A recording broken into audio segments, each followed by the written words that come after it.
আসসালামু আলাইকুম। স্নেহের নবম দশম শ্রেণী অথবা এসএসসি পরীক্ষার্থীবৃন্দ, তোমাদের কাছে আমি আজকে একটা টপিক ক্লিয়ার করব, আইসোটোপ। ইনশাল্লাহ খুব ভালোভাবে তোমাদের টপিকটা শেষ হয়ে যাবে যদি তোমরা পুরো ভিডিওটা দেখো। আচ্ছা, আইসোটোপ মানে কি? আইসোটোপ মানে আগে তোমাকে জানতে হবে যে আইসোটোপ কাকে বলে। আইসোটোপ কাকে বলে দেখো, যেসব পরমাণুর প্রোটন সংখ্যা বা পারমাণবিক সংখ্যা একই কিন্তু নিউট্রন সংখ্যা ভিন্ন হওয়ার কারণে ভর সংখ্যা ভিন্ন, তাদের আমরা বলি পরস্পরের আইসোটোপ। নিশ্চয়ই কিছু বুঝতে পারো নাই। আচ্ছা, আমি ভালোভাবে বুঝিয়ে দিই।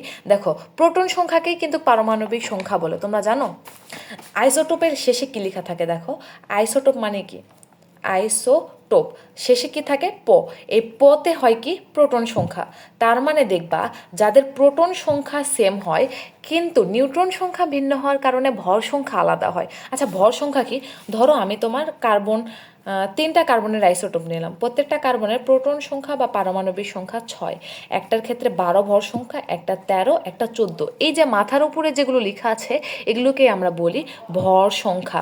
ঠিক আছে, এগুলোকে আমরা বলি পারমাণবিক ভর বা ভর সংখ্যা। আর নিচের সংখ্যাটাকে কি বলি? পারমাণবিক সংখ্যা বা প্রোটন সংখ্যা।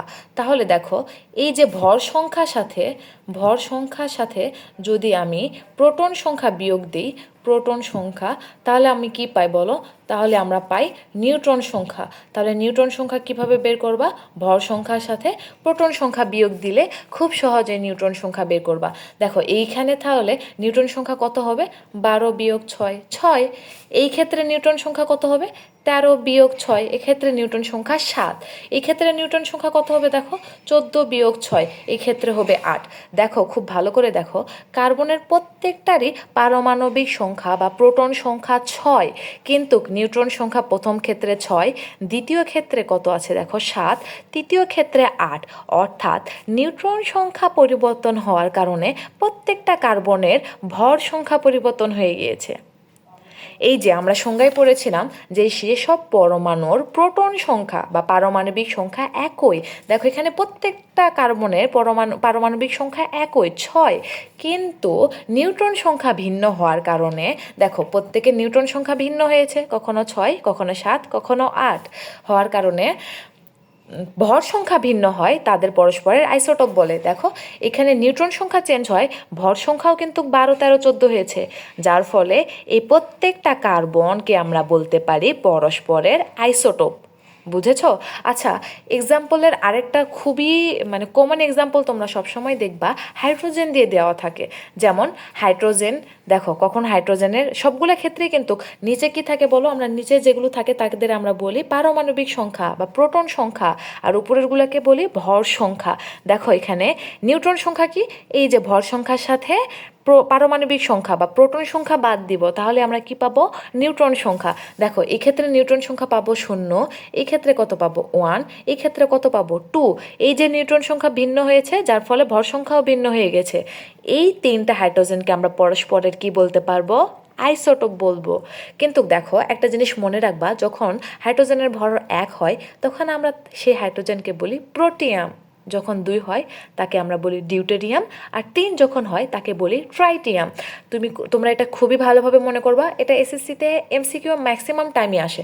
আচ্ছা, এটা কিভাবে মনে রাখবা দেখো, যাদের যাদের 1 থাকবে তাকে আমরা বলবো প্রোটিয়াম, 2 2 দেখো ডিউটেরিয়াম, 3 ট্রাইটিয়াম। খুব সহজে মনে রাখতে পারবা।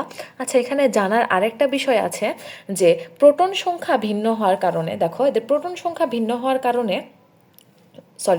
নিউট্রন সংখ্যা ভিন্ন হওয়ার কারণে এদের কিন্তু গলনাঙ্ক, স্ফুটনাঙ্ক ভিন্ন হয়, অর্থাৎ ভৌত ধর্ম ভিন্ন হয়। দেখো, এদের ইলেকট্রন সংখ্যা বা প্রোটন সংখ্যা সেম, এই জন্য এদের রাসায়নিক ধর্ম কি হয়? একই রকম হয়। এই যে হাইড্রোজেনগুলো পরস্পরের আইসোটোপ, এই যে কার্বনগুলো পরস্পরের আইসোটোপ, এদের কিন্তু রাসায়নিক ধর্ম একই হয়। কারণ কি? এদের প্রোটন সংখ্যা সমান, কিন্তু নিউট্রন সংখ্যা ভিন্ন হয়, এদের গলনাঙ্ক, স্ফুটনাঙ্ক বা ঘনত্ব পরিবর্তন হয়, যার ফলে কি হয়? ভৌত ধর্মের পরিবর্তন হতে পারে। আচ্ছা, আরেকবার রিক্যাপ করে দিই। দেখো, আইসোটোপ শেষে প আছে, তাই এদের প্রোটন সংখ্যা সমান থাকবে। প্রোটন সংখ্যা কি? পারমাণবিক সংখ্যাকে আমরা বলি প্রোটন সংখ্যা, অর্থাৎ এই যে নিচে যেগুলো থাকবে সেটাকে আমরা বলি প্রোটন সংখ্যা, উপরে মাথায় যেটা থাকে আমরা সেটাকে কি বলি? ভর সংখ্যা। এই যে নিউট্রন সংখ্যা কিভাবে বের করতে পারি? ভর সংখ্যা থেকে প্রোটন সংখ্যা বাদ দিয়ে আমরা কি পাই? নিউট্রন সংখ্যা। এদের নিউট্রন সংখ্যা ভিন্ন হওয়ার কারণে ভর সংখ্যা ভিন্ন হয়, তাই এদেরকে আমরা কি বলি, পরস্পরের আইসোটোপ বলি। আইসোটোপগুলোর ক্ষেত্রে কি হয়, যেহেতু এদের প্রোটন সংখ্যা সমান হয় তাই এদের রাসায়নিক ধর্ম একই হয়, কিন্তু নিউট্রন সংখ্যা ভিন্ন হয়, এদের কি হয়, ভৌত ধর্ম ভিন্ন হয়, যার ফলে এদের গলনাঙ্ক স্ফুটনাঙ্ক ভিন্ন হতে পারে। আশা করি টপিকটা তোমরা ক্লিয়ার হয়েছো, না হইলে বলবা, আমি আবার চেষ্টা করব তোমাদের বুঝিয়ে দেওয়ার। ধন্যবাদ।